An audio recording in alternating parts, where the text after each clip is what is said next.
What's happening around the world? And what's happening here at home. Good evening and a very warm welcome. You're watching Primetime News on TV1. I'm Piruni Karnaratna. And I'm Sandru Ferdinando. Let's take a look at your headlines for tonight.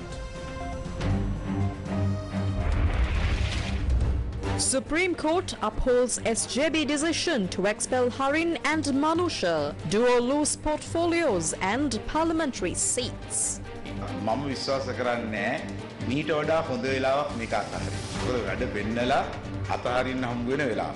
අපි original UNP කාර්යෝ. UNP එකේ ඉන්නේ ලලිත්ලා ගාමිණීලා ප්‍රේමදාසලා රනිල් වික්‍රමසිංහලා වගේ අභියෝග බාර ගන්න බය නැති නායකයෝ. Bandarigoda to fill Manusha's seat in Parliament. Final decision on Harin's replacement pending. අපි තීරණයක් ගන්නවා කවුද මේකට පත් කරන්නේ කියලා. Sarat Fonseca tenders resignation to SJB, leaves post of chairman, outlines reasons behind move to contest elections. 3 women helped me overcome the economic crisis. President's statement at the National Women's Conference. රටේ බඩපුරවන්නයි අපි වැඩ කටයුතු කරගෙන යන්නේ. මේ ඔබ වින්දේ දුක මට වඩා හොඳට ඔබ දන්නවා. මම දැක්කලා තියෙනවා. Opposition leader calls for a national policy for employment. NPP administration will not allow crossovers. Anura Kumara pledges. US athlete breaks her own world record in women's 400-meter hurdle.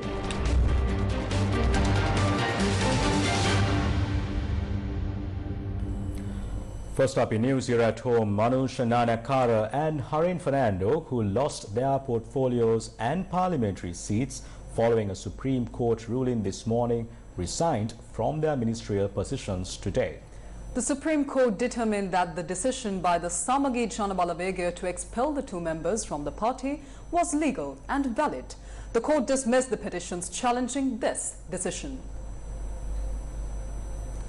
The petitions filed by Manusha Nanakara and Harin Fernando contested the legality of the Samagi Janabalawega's action to revoke their party memberships. The hearing took place before a 3-judge bench comprising Justices Vijit Malalgoda, Achala Vengapuli and Arjuna Ubesekara, who delivered the final verdict. After considering the petitions, the bench announced the dismissal of the petitions, rejecting the petitioners' requests. The court found that the revocation of membership was in line with the party's constitution and deemed that there was no need for judicial intervention in the party's internal decisions. Manusha Nanakara had been elected as a parliamentarian for the Galle district from the Samagi Janabalawega in the last general election, while Harin Fernando was elected from the party's national list. The suspension of the party memberships was on the 20th of May 2023, following their support for the current government led by Ranil Wickremesinghe, who assumed office in 2022. The petitioners had been informed that the party's executive committee had planned to issue explanations and conduct a disciplinary inquiry. However, they did not attend the inquiry. Consequently, the Samagi Janabalawega's lawyers argued in their preliminary objections to the Supreme Court that the party's decision to terminate the memberships was valid. Counsel for the petitioners argued that the expulsion from the Samagi Janabalawega was unlawful, asserting that only the party's working committee had the authority to expel members according to the party's constitution. Sajid Premadasa, the leader of the Samagi Janabalawega, and Ranjit Marduma Bandara, the general secretary, were named as respondents in this case. Harin Fernando visited the Ministry of Tourism this morning. He met with the officials from the 4 ministries under his jurisdiction and submitted his resignation from his position. ආඩම්බරෙන් කතා කරන්න පුළුවන් රට වැටලා ඉන්න වෙලාවේ මම පෞද්ගලිකව මගේ අරමුණු කරා ගියේ නැහැ මම ගියේ මගේ රට වෙනුවෙන් ගෙනිච්ච අරමුණු ටිකක්. I am able to address you with pride today because even during times of national crisis I chose to focus on the greater good rather than personal ambition. We travelled in a modest Maruti car due to roadblocks and unrest affecting MPs' homes. I played a key role in founding the main opposition party, Samagi Janabalawega. Despite facing criticism and questioning of my decisions, I remained committed. Having previously served as a chief minister and cabinet minister, I understand the importance of stepping down at the right moment. During my tenure, the Sri Lanka Tourism Board was honoured as the best in the Global Tourism Awards. Our cricket team achieved victory after 27 years, showcasing their potential and regaining gaining confidence. I received support from former party leaders including Sajid Premadasa, who envisioned me as a future leader. When someone takes over my portfolio, I can proudly say that I have done something for my nation. I urge the officials of the tourism board not to resign hastily. Politicians come and go and governments change, but it is essential to continue your important work for the country.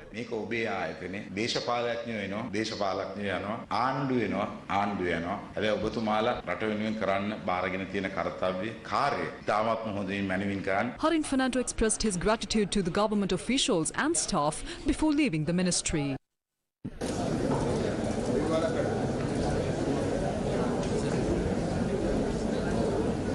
Meanwhile, a video circulating on social media shows Manushanana Kara informing a group of young job seekers about the court's decision by a phone call.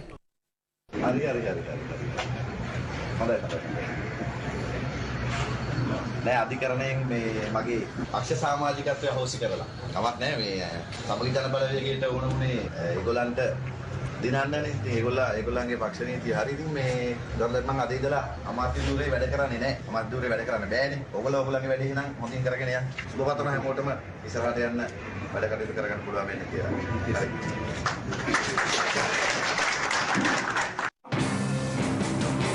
General Secretary of the Samagijana Balavege, Ranjit Madhuma Bandara, convened a media briefing today to discuss future actions regarding the positions vacated by Harin Fernando and Manushanana Kara.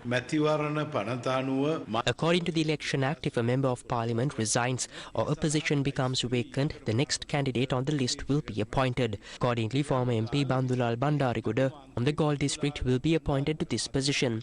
Harin Fernando was appointed to Parliament from the national list.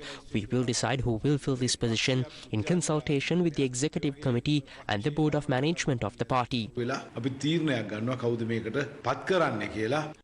MP Mujibur Rahman also commented on this.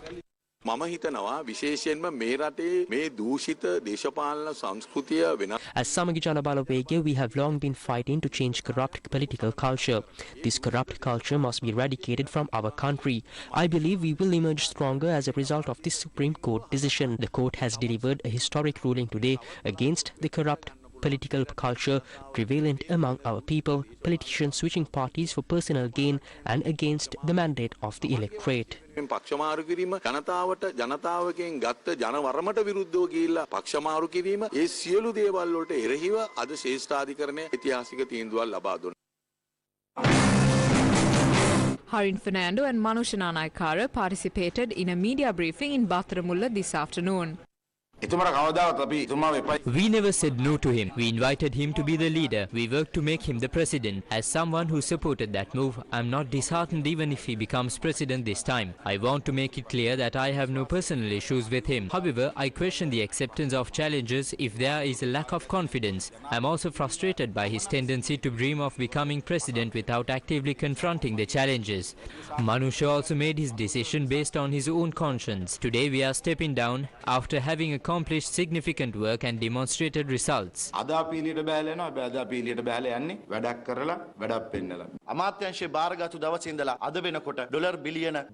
Since we assumed office, we have managed to bring over $12 billion into Sri Lanka and secured vital medicines for our people. We have worked to strengthen the country's economy. In the original UNP camp, leaders like Lalit, Gamini, Premadasa and Ranil Wickramasinghe were not afraid to face challenges. ලලිත්ලා ගාමිණීලා ප්‍රේමදාසලා Ranil වික්‍රමසිංහලා වගේ අභියෝග බාර ගන්න බය නැති නායකයෝ. දැන් අපේ හිතුවේ ඔබතුමාලා දෙන්නට ෆොටෝ දෙකක් තියෙනවා මේ වටෙත් තව ෆොටෝ කිහිපයක් ඉතුරු කරලා තියෙනවා කවුරු හරි. නෑ මම හිතන්නේ හෝටලේ සැලසුම් කවුරු හරි දැන් ඇවිල්ලා වාඩි වෙද්දී ඒක අනිත් ඔබතුමාලට හොඳ දේවල් ටිකක් බලන්න පුළුවන්. මම හැමදාම කිව්වනේ. You will see some great moments. I have always said so. Pay extra attention after the 15th. The president seems unconcerned and I find that troubling.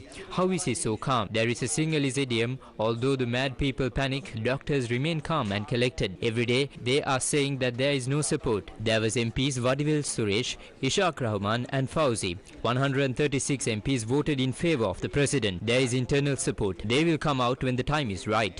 If not, these numbers would not be so. Isn't Sarath Fonseca the chairman of the SJB? Even though he did not side with our camp, he is outside of the SJB now. They will leave the party when the time comes.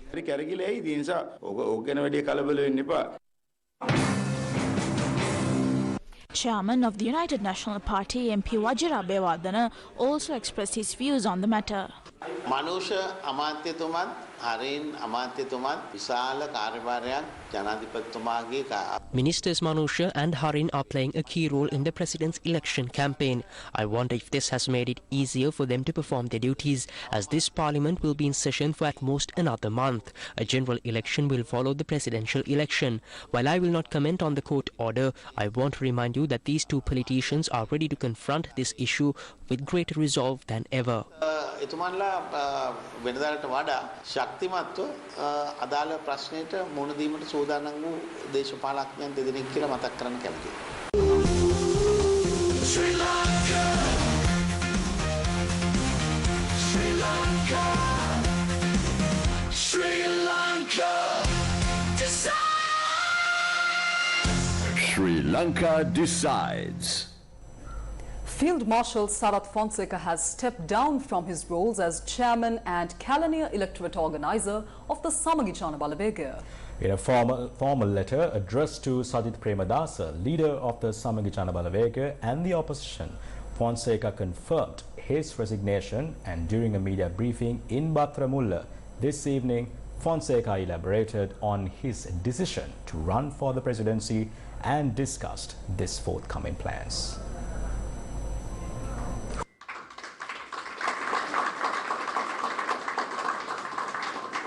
අද මේ ස්ථානයේ මේ මාධ්‍යවම කියන්නේ විශේෂයෙන්ම අපේ මාතෘභූමියේ ආදරණීය ජනතාවට මම ස්වාධීනව අපේක්ෂකයෙක් හැටියට ඉදිරියේ ලබන මාස 21 වෙනිදා පැවැත්වෙන ජනාධිපතිවරණයට ඉදිරිපත් වෙනවා ප්‍රකාශ කරනවා. I'm addressing the media today to officially announce to our beloved country and people that I will be contesting the upcoming presidential election on the 21st of September as an independent candidate. Today, I stepped down from all the posts I held in the SJB. I stepped down from the chairmanship and the electoral organizer position for Kalaniya. In order to rebuild the nation, the people of the country need to choose a proper head of state. I have had many commitments for the SJB. We had certain hopes when we made those commitments. They were not personal expectations. I expected the party to take the correct path and work towards the betterment of the country. However, as time went by, seeing the behavior of the party leader, I began to lose the respect I had for the party. There were two such occasions. During the Aragalia, the then president and his government fled, and the opposition leader was invited to take over the government. The party leader then responded saying that he cannot take over a government without a majority. Then I asked if they are only ready to take over a country where everything is smooth flowing and has no issues. The opposition of a country should be ready to take over a country that is in abyss. Then they asked me if this is a race. That is when I decided that we need leaders who are ready to take risks to save the country and not those who flee during tough times. Then the president was chosen from within the parliament. At that point, we had 54 MPs. Andra Kumar Dissanayake, having only 3 MPs, stepped forward in order to preserve his party's pride. We did have pride. Our party leader should have stepped forward. Discussions were held in the mornings and evenings for 3 weeks. All those discussions ended with him saying that he will step forward. On the day of the vote, even at 8:30, he was saying that he will step forward to take over the government. Then at 9:30, he stood up and proposed Dallas Ala Peruma's name. Therefore, I understood that although he does travel around the country giving away equipment and vehicles to schools, this leader too promotes this corrupt political culture on a large scale. There are several things that I intend to pay special attention to. Firstly, a proper framework needs to be in place to ensure that everyone in this country has food security and access to nutritious meal. Secondly, we need to focus on public transport. Due to the public transport system being substandard, we end up importing 3 or 4 times more fuel than we actually need to. This is because people resort to private transport modes. The public transport system and road discipline needs to be worked on. I also believe that it is mandatory for the health and education sectors to be state-sponsored. And lastly, but most importantly, corruption in the country needs to be stopped. This is an achievable goal. People did not believe in me when I said that the LTTE can be defeated. Therefore, corruption needs to be ended and discipline needs to be enforced. A country where everyone is treated equally before the law must be created. ඒකට මේ රටේ දූෂණය නවත්තනවා කියන එක, විනය හදනවා කියන එක, සියලු දෙනාටම සාධාරණ නීති ඒකාකාරයෙන් ක්‍රියාත්මක වෙන රටක් හදනවා කියන එක අනිවාර්යෙන් සිද්ධ වෙන්න ඕනේ. President Ranil Wickremesinghe said that efforts will be made to empower and safeguard the rights of women in Sri Lanka to ensure equality. The president expressed these views at the National Women's Conference in Colombo today. A series of conferences on various topics have recently been organized under the leadership of President Ranil Wickremesinghe. As part of this series, the National Women's Summit was held in Colombo today under the theme Women Are Our Strength. Several members of the Sri Lanka Podujana Perumuna who have extended their support to the president attended the conference. රට වැටිලා gas එක හොයාගන්න පාර දිගේ පොලිමේ ඉන්නකොට When the country was in turmoil and you were waiting in long queues for gas, unable to find fuel to send your child to school, and struggling to get food with the economy that was collapsing, no one acknowledged this hardship. Sajid Premadasa, the leader of the opposition, now boasts as if he was never part of the problem. When Gotabaya left, we felt abandoned. Who provided hope when we were suffocating? It was Ranil Wickremesinghe. හුස්ම පොදක් දුන්නේ කවුද? රනිල් වික්‍රමසිංහ. මට මතකයි එක වෙලාවකදී විදුලි බිල වැඩි කරනකොට මම එතුමාව හම්බෙලා කිව්වා සර් විදුලි බිල වැඩි කර. I remember when the electricity tariff was increased. I approached him and said, "Sir, increasing the electricity tariff is detrimental to us. We need a solution." He assured me that although the problem would take time to resolve, he would rebuild the country. We trusted him and he honored the trust. Today, the president is leading the nation back to stability. That is why we are crossing the metaphorical wine bridge as he described. We are not stranded. We are making progress. උරගා බලන්න දවසක නෙමෙයි අපි ඉන්නේ. ඇයි අපි ඔක්කොම එකට එකතු වෙන්නේ? මේකට මහා සංවාද, විවාද, තර්ක අවශ්‍ය නැහැ. Why did we gather here today? This doesn't require extensive explanation. If you look at the situation in Bangladesh right now, it becomes clear why unity is essential. When you saw activists storming the official residence of Bangladesh's head of state and creating chaos on television, you might have feared a similar scenario for Sri Lanka. Today, Bangladesh is seeking a leader like Ranil Wickremesinghe. We are fortunate that a leader of his caliber was born on our soil. Ranil Wickremesinghe වැනි පුතෙකු නායකයෙකු බිහි වූ නිසායි අපිට ඒ දේ උරුම නොවුනේ මිත්‍රවරු.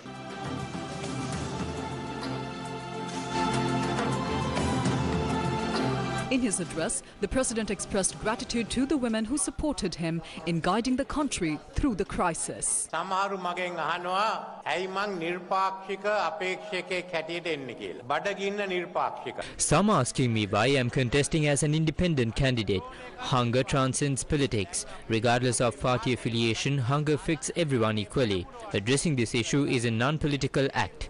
Now we must set aside our differences and focus on feeding the nation. You are more aware of your suffering than I am. I have witnessed the hardships, living without electricity, fuel or food, and the struggles of children unable to attend school. I don't need to elaborate on your pain. Do you want to endure such suffering again? Initially, I reached out to Sajid and Anura asking them to join me in aiding the people of this country. They declined. Instead, I received support from three remarkable women, Nirmala Sitaraman, Janet Yellen and Kristalina Georgieva. When we faced a shortage of fertilizer, I contacted Samantha Power from the US, who helped secure fertilizer from the World Bank aid for 2022 and 2023. This support led to a successful season and boosted the economy. Despite the absence of many great patriots and experienced leaders, we must now take responsibility.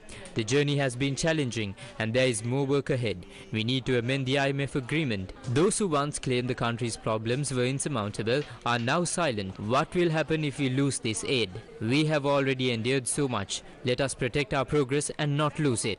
මේ මුදල් නැති වුණොත් මොකද්ද කරන්නේ? අපි අමාරුවෙන් දුක් විඳලා ඔක්කොම මෙතෙන්ට ආවේ. මේක නැති කරගන්නවද? මේක ආරක්ෂා කරගන්නවද කියලා මම අහන්න කැමතියි.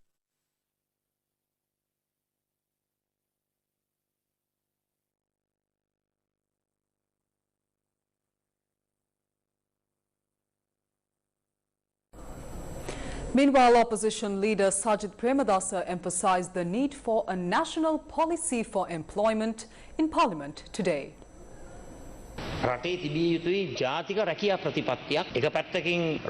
The country must establish a national policy for employment. This policy should address both government and private sector employment to secure the rights of our people. Therefore, I urge you to introduce a national employment security policy that values the tens of thousands of individuals working in the private sector and fulfills the government's responsibilities.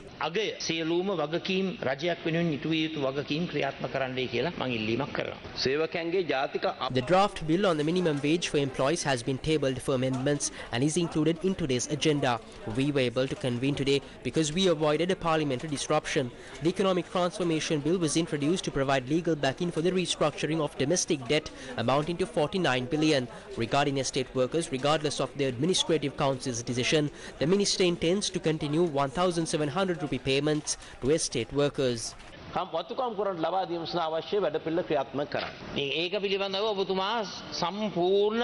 have provided a comprehensive account of the country's decline to the present, but was it up to us who approved the 600 to 700 million tax cuts that contributed to the country's downfall?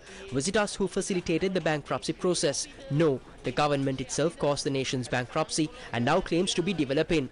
That was not my question. I asked about challenges faced by private sector employees and requested the creation of a national employment policy to address their needs. The power of the people.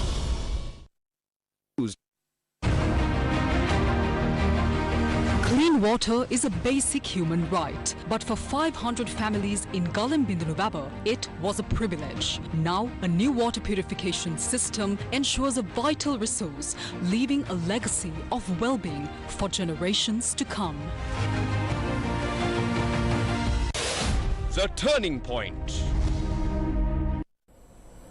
Leader of the Sri Lanka Podujana Perumuna Mahinda Rajapaksa has affirmed that the presidential candidate put forward by the SLPP will win with a significant margin.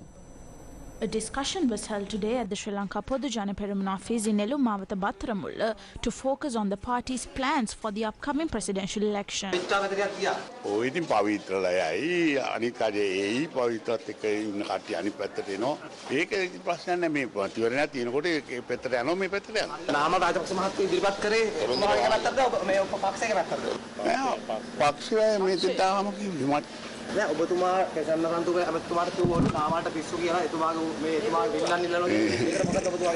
කියන්නේ කෙනා පිළිබඳව සොයලා බලන්න ඕන අපි ඉස්සෙල්ලා තමන්ගේ පුතා එනකොට කවුද විරුද්ධ වෙන්නේ මට ඕනේ හින්දා මං ඉදිරිපත් කරේ පක්ෂයට ඕනේ හින්දා අපේ කණ්ඩායමට ඕන ඒකේ හින්දා දැන් ඔබතුමාලා ළඟ ඉතුරු වෙලා තව කී දෙනෙක් ඉන්නවද മന്ത്രിවරු අපි ළඟ ඉතුරු වෙලා ඉන්න മന്ത്രിවරු ගන්න නෙමෙයි අපේ ශක්තිය ඒකින්ද මේ ප්‍රශ්නය අදාළ වෙන්නේ අපි සමස්ත පක්ෂයක් මේ පක්ෂය අපිත් එක්ක එකතු වෙලා ඉන්නවා ඊටාම ශක්තිමත් වැඩි කොටසක් මේ පක්ෂයේ ජනතාවගෙන් ඊටා වැඩි ඒ කියන්නේ 90%කට වැඩි ප්‍රමාණයක් අපිත් එක්ක ඉන්නවා ඉතින් මං එදා ඉඳන්ම කියන්නේ උඩින් ඔලුගෙඩි මාරු වුණාට යටින් ජනතාව යන්නේ නැහැ මොකද වුන් මේ රටට ආදරය කරන මේ මහින්ද මහත්තයාගේ ප්‍රතිපත්තිය එක්ක එකතු වෙච්ච මේ රටට ආදරය කරන පිරිස වුන් කවදාවත් මේ රට දාලා යන්නේ නැහැ Indian High Commissioner Santosh Jha called on former President of Sri Lanka Mahinda Rajapaksa. Posting on X, the Indian High Commission in Sri Lanka said the duo exchanged views on political developments in Sri Lanka. Leader of the National People's Power, Kumar Dissanayake, says that under an NPP government, a framework will be in place against politicians who violate the people's mandate by switching parties. Let's take a look at the stories once again.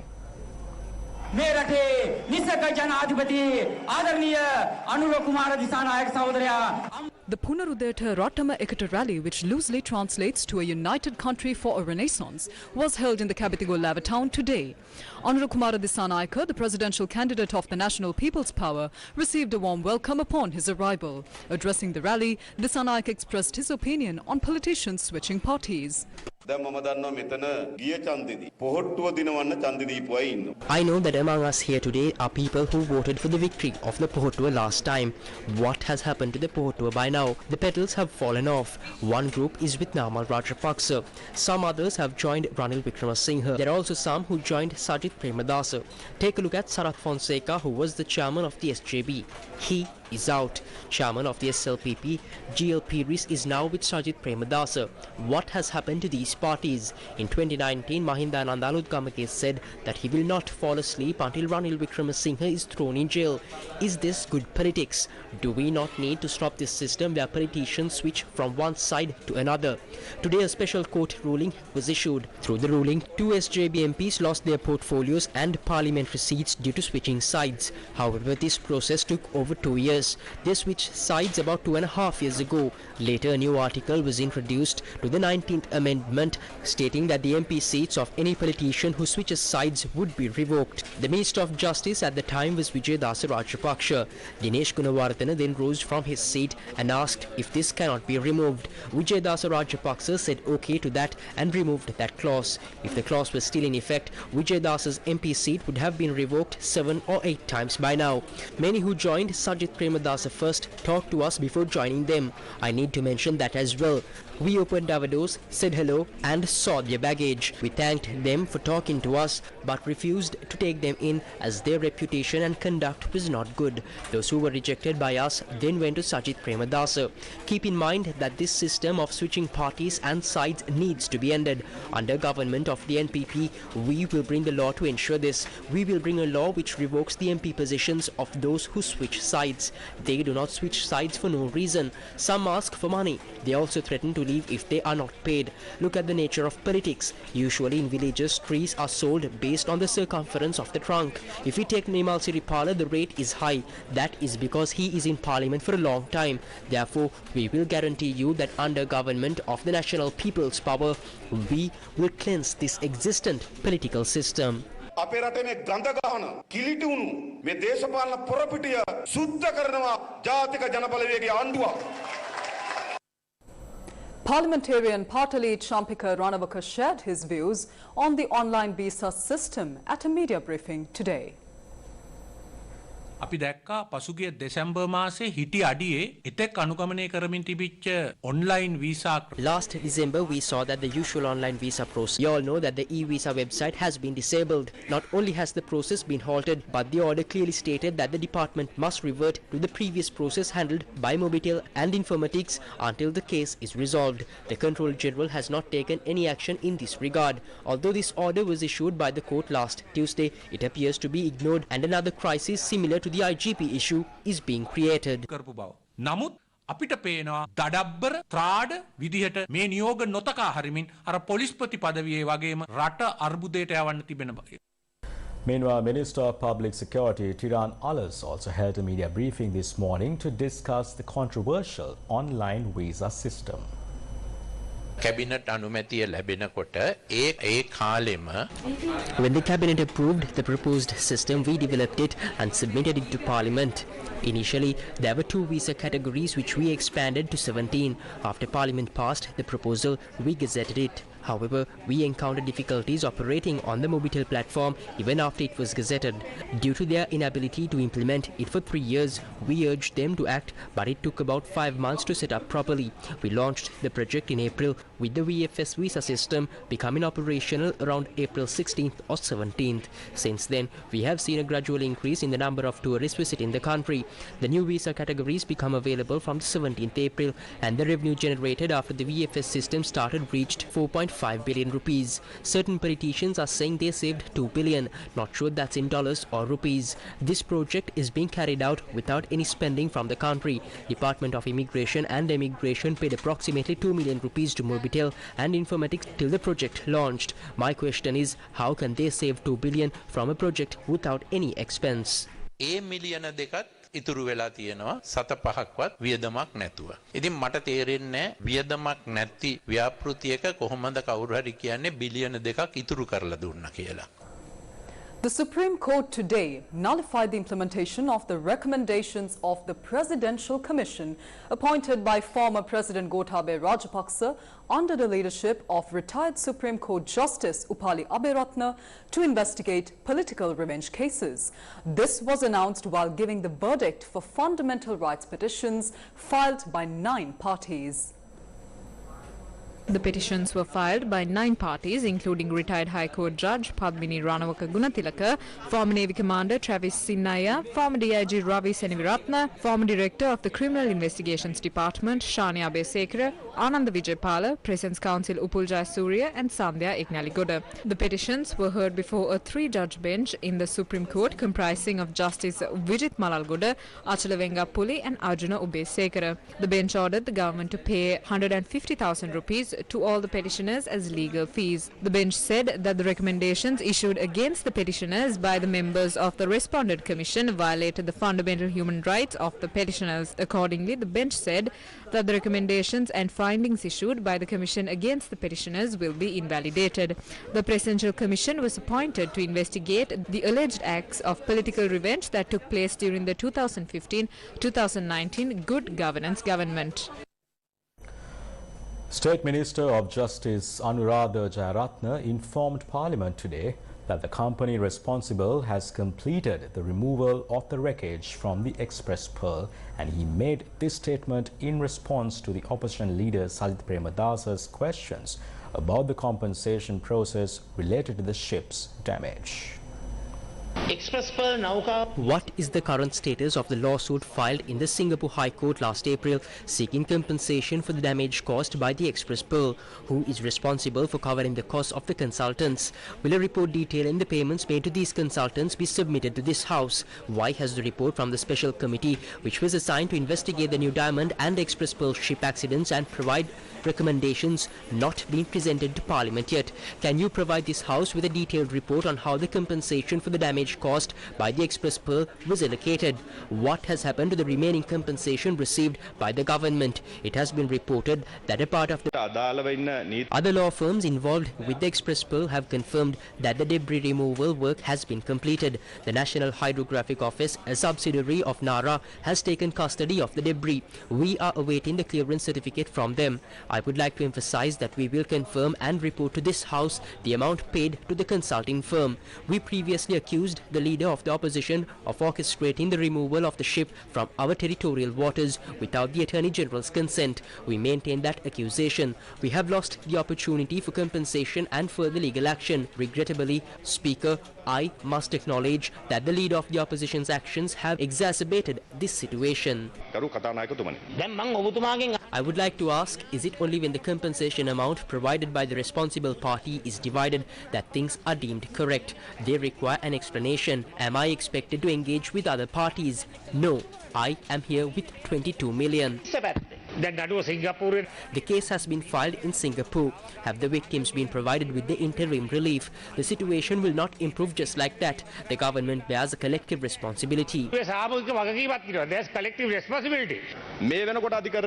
A committee was established to address various issues related to compensation for the ships. Speaker, it is unfortunate that according to our traditions and standing orders, such matters should be debated in this House. However, this process was disregarded and certain individuals acted outside these norms. Furthermore, I must clarify that the preliminary report has been submitted to the court along with the expert findings. I will not elaborate here as it is under judicial review. We have addressed some issues to the court and the Attorney General's response is expected on the 6th September. The committee investigating the Express Pearl disaster has completed drafting its report. I expect it will be presented in the coming weeks. The bilateral exercise Atlas Angel, a 5-day comprehensive training led by the Montana National Guard, concluded today at the Sri Lanka Air Force Base in Katunaika and the Sri Lanka Air Force Academy at China Bay. Atlas Angel, conducted in partnership with the U.S. Pacific Air Forces, marked a significant collaboration between the United States and Sri Lankan military, with additional participation from the Maldives National Defense Forces and civilian experts from the Disaster Management Center. As I look at the U.S. engagement in Sri Lanka during my time as ambassador, I'm extremely proud of all the ways that we have come together. We've built relationships and bridges that will have long-lasting impact to strengthen humanitarian assistance and disaster preparedness. Since 2022, USAID has also provided over $40 million in humanitarian funding to support disaster preparedness and response efforts right here in Sri Lanka, not only including responding to emergency needs responding from the 2022 crisis, but also working with many humanitarian partners and local communities to ensure the most vulnerable Sri Lankan households withstand floods, landslides, droughts, and the other impacts of climate change. We learn from Sri Lanka and the Maldives as you all learn from each other. These concepts are about the international ties we form. It's about cultural barriers that we overcome. We all want to increase economic opportunity and the ability to prosper. We all want to have basic freedoms and be governed by democratically elected leaders that we can hold accountable. And we all want to live in a world where human dignity is paramount. Officials from the Montana National Guard, Sri Lankan Air Force officials and many other dignitaries attended the closing ceremony. Suresh Shah, who heads the state-owned enterprises restructuring unit, says that Sri Lanka over the years has missed out on investing in its most vital resources. We speak of these enterprises as the national assets and we put resources into those, but we miss the true national assets that this country has and we don't invest behind them. So let me give you a few examples of what the true national assets of this country are. Number one is our younger generation. Our younger generation, if we teach them the true values, if we give them the right education, they can transform this country. But do we invest behind our younger generation? Is our education system, does it get the necessary resources? It doesn't. But Sri Lankan Airlines gets the resources it needs. If it's running at a loss, government doesn't hesitate to pump money into Sri Lankan Airlines. But do we put the same amount of money that the education system needs? We don't. Think about our irrigation system. You know, our irrigation system takes rainwater and distributes it to the last acre of a farmer's land. This is a unique system. It's a tremendous asset that we have.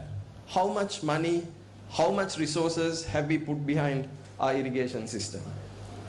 If we invest in our irrigation system, just imagine the transformation it can do to the agriculture sector of this country.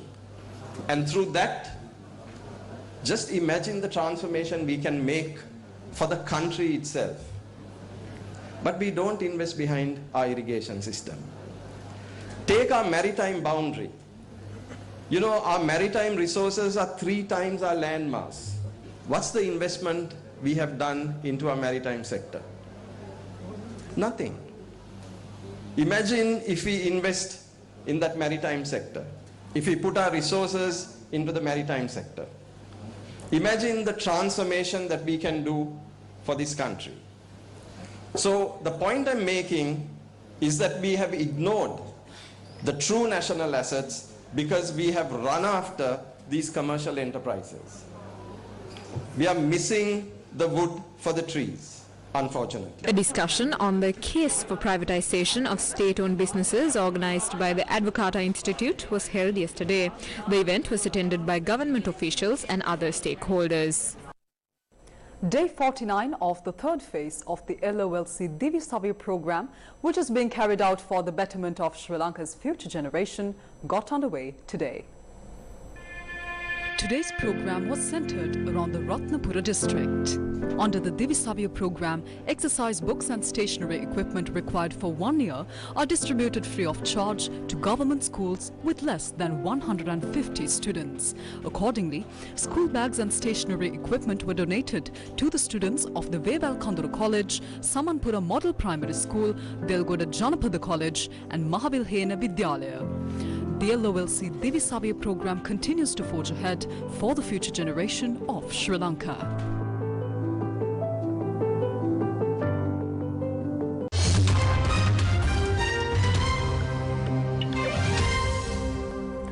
Former Bangladesh Prime Minister Sheikh Hasina will return to her country when its new caretaker government decides to hold elections. Her son Sajib Wazir Joy, who is based in the US, said for the time being, Hasina is in India. Bangladesh entered a new chapter in its history after President Mohammad Shahabuddin administered the oaths of the members of the interim government, led by Nobel Peace Prize winner and noted economist Professor Dr. Muhammad Yunus as the chief advisor Thursday night. 14 members, including 2 student representatives of the 17-strong body of the new interim government, were sworn in at the Daba Hall of Banga Baban in the presence of Chief of Army Staff General Wakaruzaman. Better known for championing microcredit through Grameen Bank and his social business model, Dr. Yunus earlier served as an advisor to the 1996 caretaker government. He won the Nobel Prize with Grameen Bank in 2006. The transition followed the resignation of the country's longest-serving Prime Minister, Awami League President Sheikh Hasina, in a citizens' uprising led by the students on Monday. Significantly, this is the first time in Bangladesh that 2 fresh graduates got key roles as advisors in the government. After 17 years, Bangladesh again witnessed the swearing-in of an interim government following the abrupt end of the Awami League regime. Chief advisor of the newly formed interim government of Bangladesh categorically said, "Punishment for all sorts of crimes will be ensured soon and the lost glory of all state institutions will be revived." The chief advisor said it will be applicable for all ministries, agencies, educational institutions and others. Dr. Yunus asked all institutions and their members to has reported that she plans to seek asylum in Britain, but the British Home Office has declined to comment. Foreign Minister S. Jaishankar said he spoke to his British counterpart about Bangladesh but did not share any details. Her son, Sajib Wazir Joy, who is based in the US, said, "For the time being, Hasina is in India and she will go back to Bangladesh the moment the interim government decides to hold an election."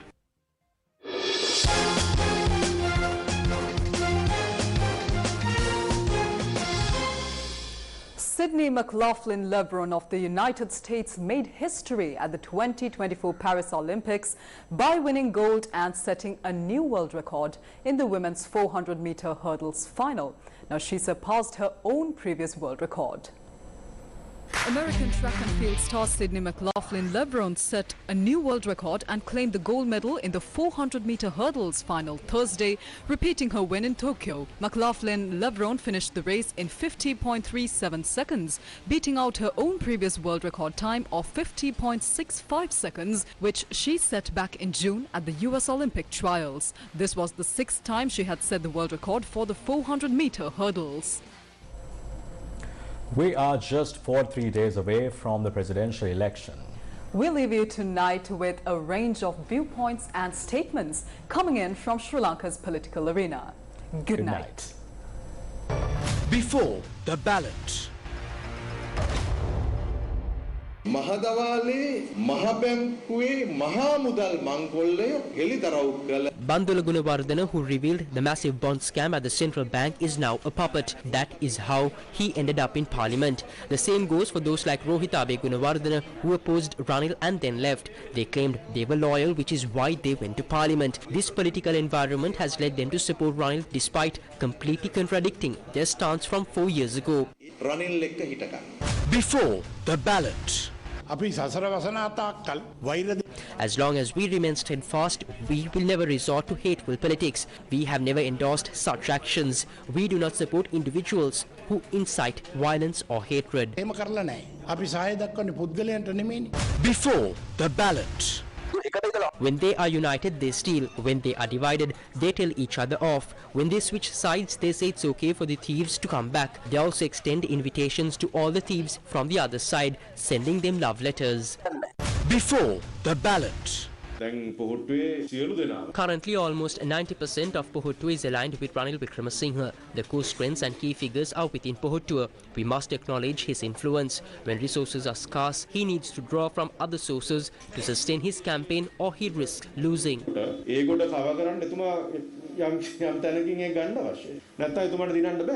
Before the ballot. It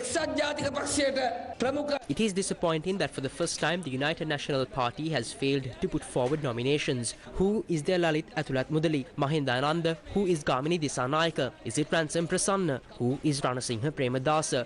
Lanza? What about Cyril Matthew? Choka Malli? Is Rattaranji M. Premachandra? How shameless! මොන ලැජ්ජ නැති වැඩක්ද නේ? Before the ballot. අවුරුදු දෙකකට ඉස්සෙල්ලා කන්න තිබ්බ නැති රටක් බෙහෙත් ටික තියෙන. A country that lacked food for 2 years, that had no medicine, no fertilizer, and where buses were off the roads. This situation clearly signifies that our journey has been fraught with challenges. ඒකෙන්ම පේනවා නේද මේ යන ගමන සුබයි කියලා. Before the ballot. You can bet on the fact that he is Gotabaya Rajapaksa 2.0. Although he may not win, the corrupt group surrounding him is significant and he remains entangled with them. Before the ballot.